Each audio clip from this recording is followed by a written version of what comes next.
नमस्कार दोस्तों, आज का जो हमारा टॉपिक है वो है कोशिका के अति महत्वपूर्ण प्रश्न। और 50 प्रश्नों में जो है हम पूरा ये टॉपिक जो है यहाँ पर कवर करने वाले हैं। तो चलिए दोस्तों स्टार्ट करते हैं। सबसे पहले अगर हम यहाँ पर देखेंगे तो पहला क्वेश्चन हमारा ये है कि सेल नाम किस जीव वैज्ञानिक ने दिया है। अगर हम बात करेंगे तो जो सेल है, कोशिका है, वो किस जो है जीव वैज्ञानिक ने दिया, तो यहाँ पर अपना आंसर हो जाएगा और जो है option C, Robert Hooke. Robert Hooke ने जो है 1600 जो है अगर हम बात करेंगे 65 के आसपास जो है, ठीक है, सेल की या कोशिका की जो है क्या की है, खोज की है। अब अगर हम यहाँ पर देखें तो यहाँ पर एक क्वेश्चन और बनता है कि कोशिका सिद्धांत जो है वो किसने दिया, ये भी आपसे पूछा जा सकता है। अगर हम यहाँ पर बात करेंगे कोशिका सिद्धांत, तो याद रखना कोशिका सिद्धांत जो है वो दो जो है जर्मन वैज्ञानिक, एक जिसका नाम था स्वेडन और एक का नाम था स्वान, ठीक है। स्वेडन और दोस्तों याद रखिएगा, ठीक है, स्वान, इन दोनों वैज्ञानिकों ने जो है क्या दिया है, ठीक है, कोशिका सिद्धांत दिया है। अब अगर हम यहाँ पर देखें तो कब दिया है, तो ये दिया है, ठीक है, कितने, 1838 और जो है, ठीक है, 39 के आसपास। अब अगर हम यहाँ पर देखेंगे अगला क्वेश्चन, तो अगला क्वेश्चन है कौन सी रचना जंतु कोशिका को वनस्पति कोशिका से जो है विभेदित करती है, यानी कि अलग करती है।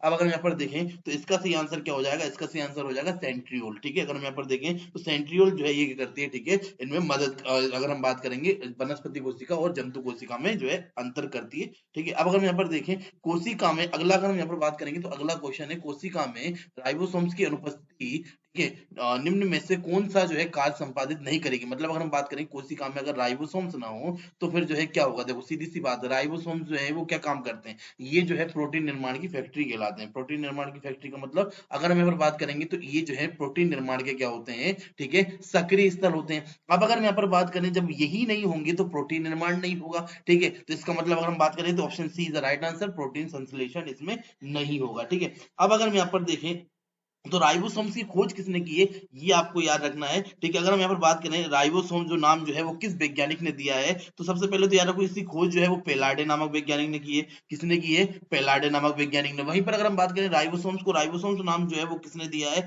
तो वो दिया है रिचर्ड वी रॉबर्ट्स ने, ठीक है। किसने दिया है, ठीक है, यहाँ पर अगर हम बात करेंगे तो हम लिख सकते हैं रिचर्ड, ठीक है, वी रॉबर्ट्स, इसने जो है क्या किया है, इसको जो है राइबोसोम्स नाम दिया। अगला अगर हम यहाँ पर बात करें तो माइटोकॉन्ड्रिया काम करना अगर बंद कर दे तो कोशिका में कौन सा कार्य नहीं होता। देखो सीधी सी बात है, माइटोकॉन्ड्रिया की बात समझना।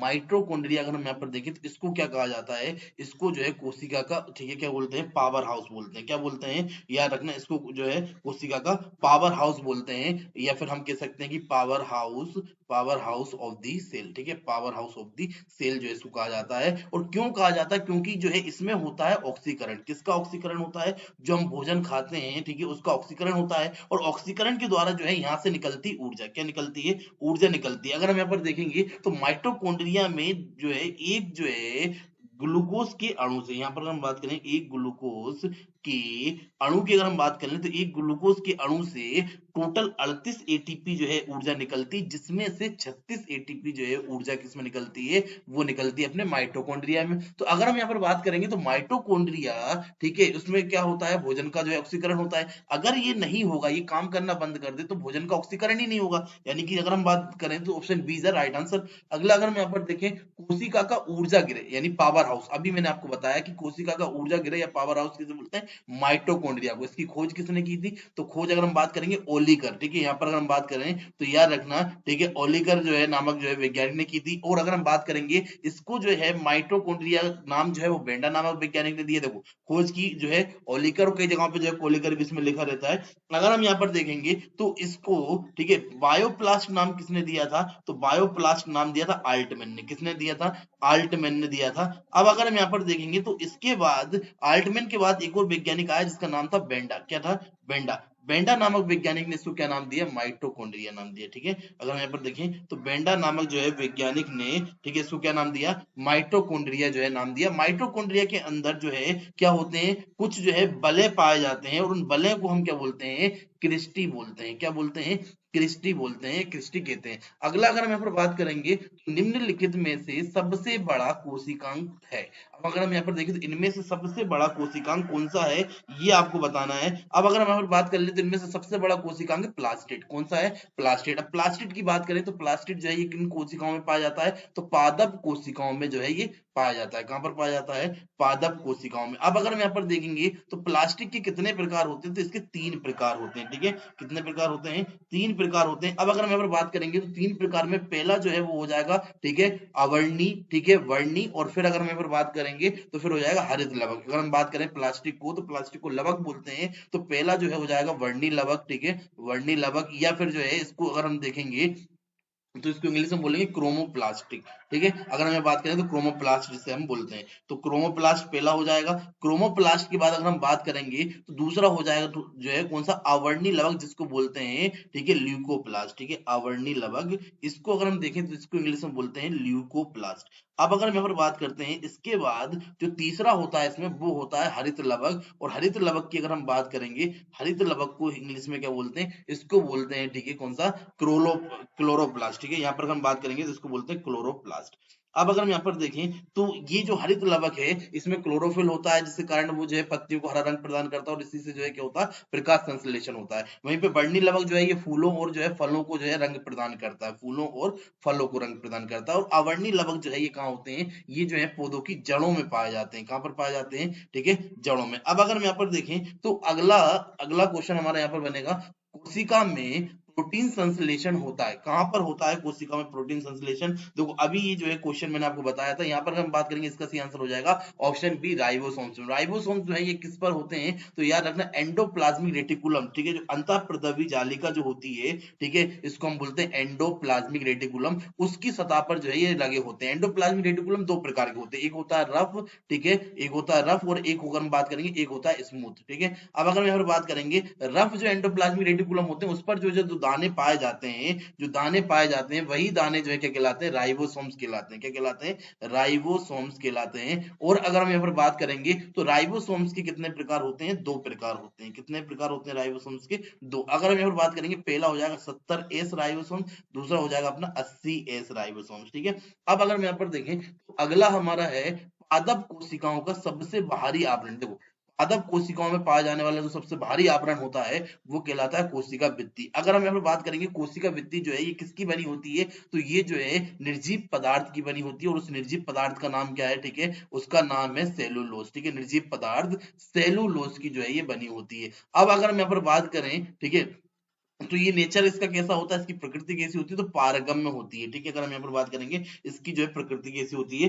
पारगम होती है। अगला अगर हम यहाँ पर बात करें तो अब अगला जो है क्वेश्चन आपका जो इसमें बनेगा वो है कोशिका को निश्चित रूप कौन प्रदान करता है? कोशिका झिल्ली या कोशिका भित्ति या केंद्रिका या फिर जो है गोल्जिका है? तो इसका सही आंसर हो जाएगा, ठीक है, आपका कोशिका भित्ति। अगर हम यहाँ पर बात करेंगे एक निश्चित रूप भी जो है वो कोशिका भित्ति जो है क्या करती है? प्रदान करती है। अगला अगर हम यहाँ पर देखें तो अगला हमारा कोशिका द्रव में उपस्थित जो महीन शाखित झिल्लीदार और अनियमित नलिकाओं का जाल होता है उसको हम क्या कहते हैं? ठीक है, देखो अगर हम यहाँ पर बात करेंगे तो यहाँ पर जो है क्वेश्चन ये पूछा गया है कि कोशिका द्रव के अंदर, ठीक है, क्वेश्चन ध्यान से याद रखना कि कोशिका द्रव के अंदर जो महीन शाखित झिल्लीदार जो अनियमित जो संरचनाएं होती हैं उन्हें जो है क्या कहते हैं? तो इसका सही आंसर हो जाएगा, ठीक है, देखो हाँ यहाँ पर अगर हम बात करेंगे तो इसका सही आंसर क्या हो जाएगा? इसका सही आंसर हो जाएगा अपना जो है अंतःप्रदवी जालिका या एंडोप्लाज्मिक जो है रेटिकुलम। ठीक है, अब अगर हम यहाँ पर बात करेंगे ये एंडोप्लाज्मिक रेटिकुलम क्या होती है? जैसे मान लो ये कोशिका है, कोशिका के अंदर ये केंद्रक है, केंद्रक में ये इस तरीके से जो है जुड़ी हुई होती है, महीन जो है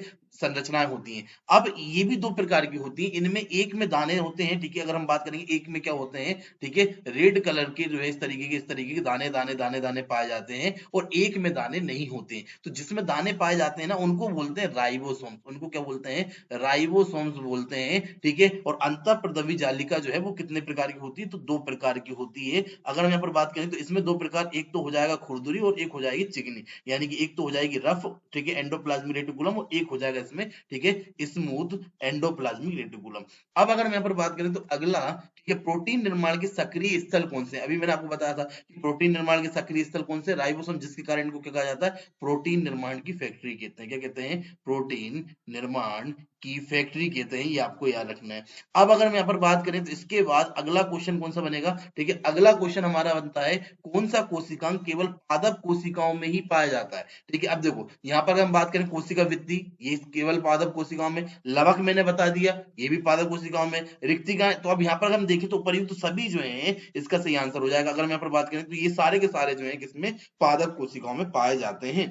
अगला अगर हम यहाँ पर देखें तो अब अगला क्वेश्चन जो है यहाँ पर क्या बनेगा, कोशिका या कोशिकीय शोषण के जो सक्रिय स्थल होते हैं वो कौन से होते हैं। देखो अगर हम यहाँ पर बात करेंगे तो मैंने आपको बताया था कि भोजन का ऑक्सीकरण कहाँ पर होता है, ठीक है, याद रखना, भोजन का ऑक्सीकरण मैंने आपको बताया था। अगर हम यहाँ पर बात करेंगे भोजन के ऑक्सीकरण की, तो भोजन का ऑक्सीकरण जो है वो कहाँ पर होता है, माइटोकॉन्ड्रिया में होता है, ठीक है। अगर हम यहाँ पर देखें तो कहाँ पर होता है, माइटोकॉन्ड्रिया। अब अगर हम यहाँ पर देखेंगे तो माइटोकॉन्ड्रिया को मैंने आपसे कहा था कि क्या बोलते हैं, power house of the cell, power house of the cell इसको कहते हैं। तो अगर हम यहाँ पर देखें तो कोशिकीय शोषण के जो सक्रिय स्थल होंगे वो क्या होता है, माइटोकॉन्ड्रिया होता है। माइटोकॉन्ड्रिया को माइटोकॉन्ड्रिया नाम बेंडा नामक वैज्ञानिक ने दिया।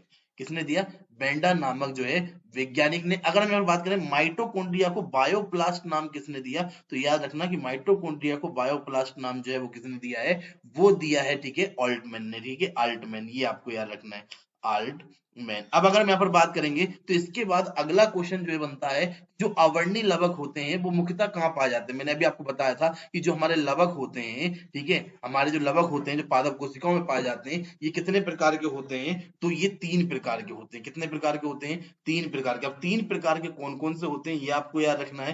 पहला अगर हम बात करेंगे तो पहले हो जाते हैं दोस्तों, ठीक है, वर्णी लवक। दूसरा अगर हम यहाँ पर बात करेंगे, ठीक है, दूसरे हो जाएंगे अवर्णी लवक। और अगर हम यहाँ पर बात करेंगे तीसरा, तो तीसरा हो जाएंगे हमारे, ठीक है, हरित लवक। अब अगर हम यहाँ पर बात करेंगे वर्णी लवक, मैंने आपको बताया था कि ये किसमें, फूल और फलों को, ठीक है, यहाँ पर अगर हम बात करें फूल और फलों को जो है क्या करेंगे, फलों को रंग प्रदान करते हैं। जबकि अवर्णी लवक जो है ये कहां पर, ये जड़ों में होते हैं, कहां पर होते हैं, जड़ों में। और हरित लवक जो है वो कहां पर, वो पत्तियों में होते हैं। तो अब अगर हम यहाँ पर देखें क्वेश्चन क्या पूछा गया, क्वेश्चन पूछा गया अवर्णी लवक कहां पर पाए जाते हैं, तो ये कहां पर पाए जाएंगे, वेरी गुड, ठीक है, यहाँ पर अगर हम देखें पत्तियों की जो है कोशिकाओं में जो है ये पाए जाते हैं। अगला अगर हम देखें, फूलों और बीजों को विभिन्न प्रकार के आकर्षक रंग कौन से जो है प्लास्टिड जो है प्रदान करते हैं, तो ल्यूकोप्लास्ट, क्रोमोप्लास्ट, क्लोरोप्लास्ट या टोनोप्लास्ट। तो इसका सही आंसर हो जाएगा, ठीक है, कौन सा, क्रोमोप्लास्ट, ठीक है। वर्णी लवक को इंग्लिश में क्या बोलते हैं, ठीक है, इनको हम क्या बोलते हैं, वर्णी लवक भी बोलते हैं, वर्णी लवक, या फिर अगर हम बात करें इंग्लिश में इनको बोलते हैं क्रोमोप्लास्ट। अब अगर हम यहाँ पर बात करेंगे तो अगला क्वेश्चन अपने लिए जो है वो है पत्तियों को हरा रंग कौन प्रदान करता है। अगर यहाँ पर देखें तो पत्तियों को हरा रंग जो है वो कौन प्रदान करता है, क्रोमोप्लास्ट, क्लोरोप्लास्ट, ल्यूकोप्लास्ट या टोनोप्लास्ट। तो यहाँ पर इसका सही आंसर हो जाएगा, ठीक है, क्लोरोप्लास्ट। अब अगर हम यहाँ पर बात करेंगे क्लोरोप्लास्ट यानी इनको बोलते हैं हरित लवक, ठीक है। और हरित लवक के कारण ही जो है क्या होता है, ठीक है, पत्तियों का रंग हरा होता है, जिसमें कौन सा एक जो है वर्णक होता है क्लोरोफिल। क्या होता है, क्लोरोफिल जो है, ठीक है, वो क्या होता है इसमें प्रेजेंट होता है। और इसी की वजह से जो है क्या होगा, पौधों में एक क्रिया होती है, पौधों में जो है क्या, प्रकाश संश्लेषण, ठीक है, पौधों में प्रकाश संश्लेषण की जो है क्या होती है, क्रिया संपन्न होती है। अब अगर हम यहाँ पर देखेंगे तो इसके बाद अगला आपको याद रखना है, कोशिका की आत्महत्या की थैली कहलाता है। कौन सा जो है, ठीक है, जो कोशिका की आत्महत्या की थैली कहलाता है, लाइसोसोम्स या राइबोसोम्स या जो है न्यूक्लियोसोम्स या फिर जो है गोल्जी का है। अब अगर हम यहाँ पर देखेंगे तो कोशिका की आत्महत्या की थैली जो है वो लाइसोसोम्स कहलाता है। अब अगर हम यहाँ पर देखें तो लाइसोसोम्स में होता क्या है, देखो सबसे पहले तो याद रखना इसकी खोज किसने की है, क्रिश्चियन डी ड्यूव ने की है। किसने की है, ठीक है, यहाँ पर अगर हम बात करें क्रिश्चियन, ठीक है, क्रिश्चियन डी ड्यूव ने। अब अगर हम यहाँ पर बात करेंगे तो इसके अंदर क्या होता है, इसके अंदर एंजाइम पाए जाते हैं जिनको हम बोलते हैं हाइड्रोलिटिक एंजाइम। क्या बोलते हैं, हाइड्रोलिटिक एंजाइम कहते हैं। अब अगर हम यहाँ पर बात करेंगे जो हाइड्रोलिटिक एंजाइम है इनमें इतनी क्षमता होती है कि ये किसी भी कोशिकाओं को क्या कर सकते हैं, घुला सकते हैं। तो जब जो है ये लाइसोसोम्स फटता है तो ये हाइड्रोलिटिक एंजाइम जो है सारे के सारे जो है कोशिकाओं को जो है क्या कर देते हैं, पाचन कर देते हैं, और इसीलिए इसको बोलते हैं आत्महत्या की थैली, ठीक है। अब अगर हम यहाँ पर देखें तो अगला आपका क्वेश्चन यहाँ पर बनेगा, लाइसोसोम्स में पाया जाने वाला वह एंजाइम जिसमें जीव द्रव्य को घुला देने की क्षमता होती है, ठीक है, वो क्या कहलाता है, सेल सेप या साइटोप्लाज्म या न्यूक्लियोप्लाज्म या हाइड्रोलिटिक एंजाइम। अभी मैंने बताया था इसका सही आंसर क्या हो जाएगा, हाइड्रोलिटिक एंजाइम हो जाएगा। अगला अगर हम यहाँ पर देखेंगे 80% से 80% से अधिक सेल में पाया जाने वाला पदार्थ, यानी कि सेल के अंदर, कोशिका के अंदर अगर हम बात करेंगे तो 80% से अधिक क्या पाया जाता है? तो कोशिका के अंदर अगर हम बात करेंगे तो 80% से अधिक ना तो प्रोटीन होता है, ना ही चर्बी होती, ना ही खनिज होता है, बल्कि क्या होता है? जल होता है। क्या होता है? जल। ठीक है। हाँ, तो 99% अगर हम बात करेंगे, ठीक है, तो वो कितना होता है? ठीक है, आपका जल ही होता है। अब अगर हम यहाँ पर देखें तो इसमें अगला क्वेश्चन जो आपका बनेगा वो क्या बनेगा? अगला क्वेश्चन ये है, ठीक है, निम्नलिखित में से किसने ये मूल अवधारणा प्रस्तुत की थी कि जीव कोशिकाओं के बने होते हैं? मतलब कुल मिला के कोशिका सिद्धांत किसने दिया था? मैंने पहला ही क्वेश्चन आपको बताया था, और मैंने पहले ही क्वेश्चन में मैंने आपसे बोला था कि कोशिका सिद्धांत जो है 1838-39 में किसने दिया है? 1838-39 में भैया, ठीक है, वो दिया है स्वीडन और स्वान ने। किसने? ठीक है, स्वीडन और, ठीक है, स्वान ने दिया। अब अगर मैं यहाँ पर बात करें तो ये जो है कोशिका सिद्धांत, अब देखो यहाँ पर स्वीडन भी हो गया, स्वान भी होगा, तो मतलब 2 और 4, यानी option D is the right answer. अगला अगर हम यहाँ पर देखें तो अगला क्वेश्चन जो है आपका यहाँ पर बनेगा, और वो है किसकी उपस्थिति के कारण पादप कोशिका और पशु कोशिका में अंतर पाया जाता है? इनमें से वो कौन सी जो है संरचना या कोशिकांग है जिसकी उपस्थिति के कारण हम संरचना जो है अंतर कर सकते हैं पादप और जो है जंतु कोशिका में? तो भैया देखो, क्लोरोप्लास्ट की अगर हम बात करें, ठीक है, ये जो है किसमें होता है? तो ये याद रखना, पादप कोशिका में होता है। कोशिका भित्ति जो है पादप कोशिका में होती है, ठीक है। और बाकी अगर हम देखें तो यहाँ पर 2 ऑप्शन जो है आपके राइट दिख रहे हैं, ठीक है, तो इसका सही आंसर ये दोनों ही होंगे, क्लोरोप्लास्ट और जो है, ठीक है, कोशिका भित्ति, ये दोनों ही इसके सही आंसर होंगे, ठीक है। हाँ, ये बाय मिस्टेक क्वेश्चन इस तरीके का हुआ। चलिए अब यहाँ पर अगर बात करें गोल्जी काय का प्रमुख कार्य, अगर हम बात करें तो गोल्जी काय का प्रमुख कार्य जो है वो क्या होता है? तो देखो, गोल्जी काय सबसे पहले तो अगर हम यहाँ पर बात करें, इसकी खोज की है कैमिलो गोल्जी ने, ठीक है। किसने की? ये कोशिकांग है, ठीक है, कोशिका का। और कैमिलो कैमिलो गोल्जी नामक जो वैज्ञानिक थे, ठीक है, इन्होंने जो है क्या किया? इन्होंने जो है इसकी खोज की है। वहीं पर अगर हम बात करें तो इसका प्रमुख कार्य अगर हम यहाँ पर देखें तो इसका प्रमुख कार्य क्या है? ठीक है, ये जो है स्त्रावण का काम करता है, ठीक है, किसका काम करता है? स्त्रावण का काम करता है। और कोशिका भित्ति या जो है सेल प्लेट का क्या करेगा? निर्माण करेगा, ठीक है, क्या करेगा? निर्माण करेगा। अब अगर हम यहाँ पर देखें तो अगला क्वेश्चन यहाँ पे बनता है, निम्नलिखित में से कौन सा कोशिकांग डीएनए रखता है? ठीक है, मतलब जैसे अगर हम बात करें केंद्रक में तो पाए जाते हैं, ठीक है, डीएनए, लेकिन उनके अलावा अगर हम बात करें, ठीक है, क्रोमोसोम्स के अलावा जो डीएनए कहाँ पाए जाएंगे? कौन सा वो कोशिकांग है? तो वो एक ही है, इसका सही आंसर है माइटोकॉन्ड्रिया, ठीक है, कौन सा? माइटोकॉन्ड्रिया। तो माइटोकॉन्ड्रिया के अंदर भी जो है क्या होते हैं? ठीक है, डीएनए पाए जाते हैं, ये आपको याद रखना है। अगला अगर हम यहाँ पर बात करें, कौन सा कोशिकांग प्रोटीन संश्लेषण में प्रमुख भूमिका निभाता है?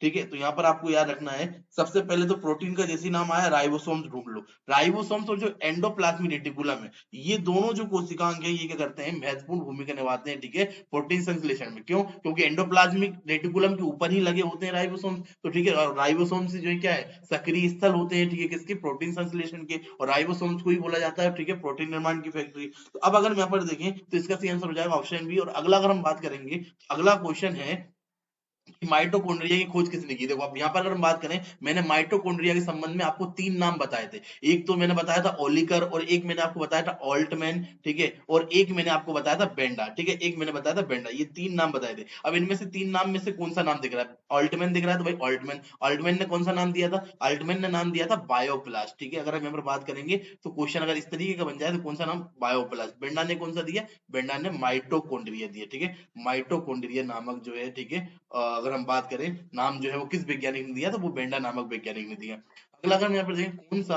अंग प्राय जंतु कोशिका में उपस्थित नहीं होता? मतलब इनमें से कौन सा अंग है जो जंतु कोशिका में नहीं होता? वो है लवक। मैंने आपको बताया था कि लवक जो है ये 3 प्रकार के होते हैं, और ये किसमें पाए जाते हैं? ये केवल और केवल जो है, ठीक है, पादप कोशिकाओं में पाए जाते हैं। और इनकी खोज किसने की थी? तो ये खोज याद रख लेना भैया, लवक की खोज जो है वो हैकले ने की थी। किसने? ठीक है, हैकले। हैकले नामक जो है वैज्ञानिक ने की थी। अब अगर हम यहाँ पर बात करेंगे तो ठीक है, अगला क्वेश्चन है जो है अपना, वो है लाइसोसोम्स कार्य करते हैं, किसका काम करते हैं? लाइसोसोम्स की अगर हम बात करेंगे तो जो लाइसोसोम्स होते हैं वो क्या प्रोटीन निर्माण का काम करते हैं, या प्रोसेसिंग या पैकेजिंग का काम करते हैं, या फिर जो है अंतःकोशिकीय पाचन का काम करते हैं, या फिर जो है किसका? ठीक है, वसा संश्लेषण का। देखो, सीधी सी बात है, लाइसोसोम्स के अंदर पाए जाते हैं हाइड्रोलिटिक एंजाइम, जो किसका काम करते हैं? पाचन का काम करते हैं। तो अब अंतःकोशिकीय मतलब कोशिका के जो है अंदर जो है पाचन का कार्य, तो यहाँ पर इसका सही आंसर हो जाएगा ऑप्शन सी, कि अंतःकोशिकीय पाचन का जो है काम करते हैं। अगला अगर हम यहाँ पर देखें, कोशिका भित्ति होती है, कैसी होती है?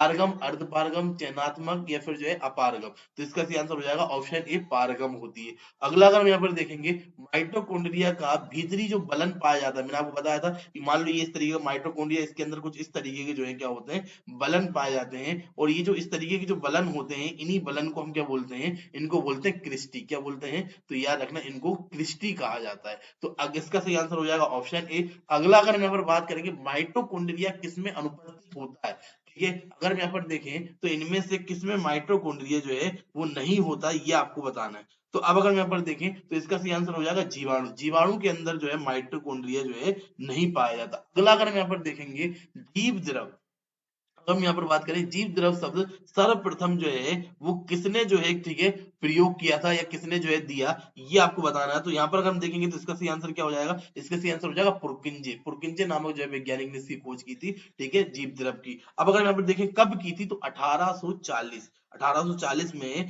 प्रोटोप्लाज्मा शब्द जो है सबसे पहले, या प्रोटोप्लाज्म जो शब्द है वो सबसे पहले जो है इन्हीं जो है वैज्ञानिकों ने, ये इन्हीं वैज्ञानिक ने दिया। अब अगर हम यहाँ पर देखेंगे तो अगला क्वेश्चन अपना हो जाएगा जीव द्रव भौतिक जीवन का, या हम कह सकते हैं जीव द्रव जो है जीवन का भौतिक आधार है, ये कथन किसने कहा, ठीक है। अगर हम यहाँ पर देख लें इसका सही आंसर हेक्सले हो जाएगा, ठीक है। और हेक्सले ने 1963 में ये कहा कि जो जीव द्रव होता है, ठीक है, वो क्या है, जीवन का भौतिक आधार होता है, ठीक है, क्या होता है, जीवन का भौतिक आधार होता है। अब अगर हम यहाँ पर देखें तो अगला क्वेश्चन डीएनए के द्विहेलिक्स प्रारूप यानी कि डबल स्ट्रैंड जो हेलिक्स स्ट्रक्चर जो होता है उसको पहली बार किस वैज्ञानिक या किन वैज्ञानिकों ने जो है दिया था। तो यहाँ पर हम देख लें इसका सही आंसर ऑप्शन ए हो जाएगा वाटसन एवं क्रिक। वाटसन एवं क्रिक ने 1953 में जे तो अगर हम बात करें वाटसन और जो है क्रिक ने जो है सबसे पहले सर्वप्रथम द्विहेलिक्स जो है संरचना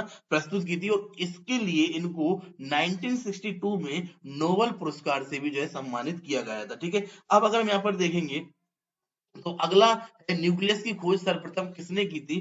देखो न्यूक्लियस की खोज जो है वो रॉबर्ट ब्राउन ने की थी। किसने की थी, रॉबर्ट ब्राउन ने। और कब की थी, तो 1831 में जो है न्यूक्लियस की खोज की। अब हम यहाँ पर बात करेंगे, अगला क्वेश्चन है कोशिका की क्रियात्मक गतिविधियां नियंत्रित होती हैं, यानी कि किसके द्वारा जो है नियंत्रित होती है, कंट्रोलर ऑफ द सेल किसे कहते हैं, ये भी क्वेश्चन पूछा जाएगा। कंट्रोलर ऑफ द सेल किसे कहा जाता है, तो कंट्रोलर ऑफ द सेल अगर हम बात करें तो केंद्रक को कहा जाता है। केंद्रक की खोज किसने की, रॉबर्ट ब्राउन ने की। किसने की, रॉबर्ट ब्राउन ने। अब अगर हम यहाँ पर देखेंगे तो केंद्रक के अंदर जो जीव द्रव होता है, जैसे मान लो ये सेल है और ये यहाँ पर अगर बात करें केंद्रक, केंद्रक के अंदर जो है, ठीक है, जो जो है तरल संरचना होती है उसको बोलते हैं केंद्रक द्रव। क्या बोलते हैं, उसको बोलते हैं केंद्रक द्रव। अब अगर हम यहाँ पर बात करेंगे तो इसी के अंदर जो है क्या पाए जाते हैं, महीन धागेदार संरचना पाई जाती है जिसको क्रोमेटिन नेटवर्क कहते हैं। केंद्रक द्रव के अंदर महीन महीन धागेदार संरचना होती है, उसी महीन धागेदार संरचना को क्या कहा जाता है, ठीक है, उसको कहते हैं क्रोमेटिन नेटवर्क। क्या कहते हैं, क्रोमेटिन नेटवर्क। यही क्रोमेटिन नेटवर्क आगे जाके गुणसूत्र बन जाते हैं, ठीक है, गुणसूत्र में कन्वर्ट हो जाते हैं। तो इसका सही आंसर हो जाएगा ऑप्शन डी। अगला अगर हम यहाँ पर देखें गुणसूत्र शब्द जो है सर्वप्रथम जो है किस वैज्ञानिक ने दिया, तो याद रखना बाल्डेर। बाल्डेर नामक वैज्ञानिक ने जो है सबसे पहले जो है ये शब्द दिया। अब अगर हम यहाँ पर देखें तो इन्होंने जो है कब, 1842 में, ठीक है, याद रखना कब दिया, ये याद रखना 1842 में जो है दिया। अगला अगर हम यहाँ पर देखेंगे तो अगला क्वेश्चन बनता है अंतःद्रव्यी जाली का खोज किसने की, मतलब एंडोप्लाज्मिक रेटिकुलम, जो कि कितने प्रकार के होते हैं, 2 प्रकार के, यानी 2 प्रकार के, ठीक है। तो अगर हम अब बात करेंगे एंडोप्लाज्मिक रेटिकुलम की जो है खोज किसने की है, तो याद रखना पोर्टर ने की है। किसने की है, पोर्टर नामक जो है वैज्ञानिक ने की है। अब अगर हम यहाँ पर देखें अगला क्वेश्चन है इलेक्ट्रॉन सूक्ष्मदर्शी की खोज किसने की है, तो इलेक्ट्रॉन सूक्ष्मदर्शी की खोज जो है वो नॉल तथा रस्का नामक जो है वैज्ञानिक ने की है।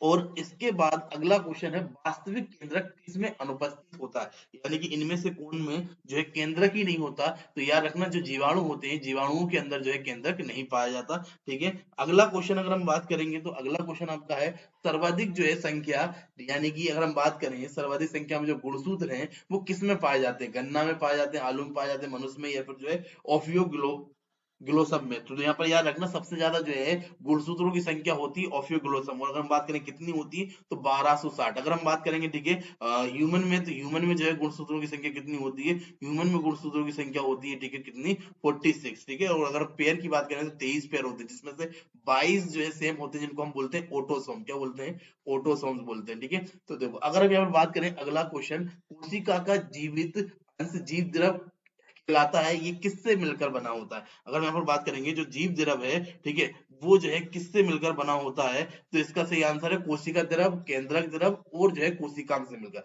क्योंकि यहाँ पर अगर हम देखेंगे तो यहाँ पर जो है ये कोशिका है, कोशिका के अंदर पूरा जो है भरा होता है वो जीव द्रव होता है, उसी के अंदर केंद्रक भी जाएगा, केंद्रक द्रव भी जाएगा, और जो उसी के अंदर सारे के सारे जो है कोशिकांग भी जाएंगे। तो इन तीनों से मिलकर बना होता है हमारा जीव द्रव, जिसकी खोज किसने की थी? पुरकिंजे ने की थी। कोशिकीय आणविक जीव विज्ञान केंद्र कहाँ पर है, ये आपको याद रखना, ये क्वेश्चन बन सकता है। ये भाई देखिए कोशिकीय व आणविक विज्ञान जो है जीव विज्ञान केंद्र हैदराबाद में, कहाँ पर है? ठीक है, हैदराबाद। अब अगर हम यहाँ पर देखेंगे तो इसकी स्थापना जो है कब की गई है, तो 1987 के आसपास ठीक है, 26 नवंबर 1987 में जो है प्रधानमंत्री राजीव गांधी द्वारा जो है ये क्या की गई, इसकी स्थापना की गई, ये भी आपको याद रखना है। निम्नलिखित में सबसे छोटी कोशिका अगर हम बात करें तो वो किसकी है? वो है माइकोप्लाज्मा गैलीसेप्टिकम। अगर हम यहाँ पर देखें इनमें से सबसे छोटी कोशिका किसकी है, तो माइकोप्लाज्मा गैलीसेप्टिकम। और सबसे बड़ी अगर हम बात करेंगे तो वो है शुतुरमुर्ग का अंडा ठीक है। सबसे बड़ी कोशिका की अगर हम बात करें शुतुरमुर्ग का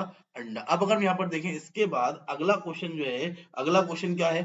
अगला क्वेश्चन है कोशिका के बारे में निम्नलिखित में से कौन सा सही नहीं है, मतलब इनमें से कौन सा जो है फैक्ट है या कौन सा जो है ऑब्जेक्टिव है ठीक है जो सही नहीं है। तो अब अगर हम यहाँ पर बात करें तो इसका सही आंसर है ऑप्शन डी, सभी देह ऊतकों में एक ही प्रकार की कोशिकाएं पाई जाती हैं। ये बिल्कुल गलत है ठीक है, सब में अलग अलग जो है प्रकार की कोशिकाएं जो है वहां पर होती है। अगर हम यहाँ पर देखिए निम्नलिखित जो है, अगला क्वेश्चन है निम्नलिखित कोशिका कोशिका अंगों में कौन सा जो है एक अर्ध पारगम होता है, मतलब इनमें से कौन सी जो है कोशिका की ये प्रकृति होती है कि वो अर्धपारगम होता है या सेमी जो है परमीबल, तो कोशिका झिल्ली ठीक है, याद रखना कोशिका झिल्ली। अगला अगर हम यहाँ पर देखेंगे निम्नलिखित पोषकों में कौन सा एक पौधों की कोशिका भित्ति का एक संरचनात्मक जो है घटक होता है, यानी कि कोशिका भित्ति में जो है ये मौजूद होता है, तो वो है कैल्शियम ठीक है। पौधों की जो कोशिका भित्ति उसमें मौजूद होता है वो है कैल्शियम। अगला अगर हम यहाँ पर देखें तो अगला है न्यूक्लियस के बाहर डीएनए किस में मिलता है, मैंने आपको बताया था एक ही कोशिकांग है, और वो माइटोकॉन्ड्रिया, जिसको power house of the cell भी कहते हैं।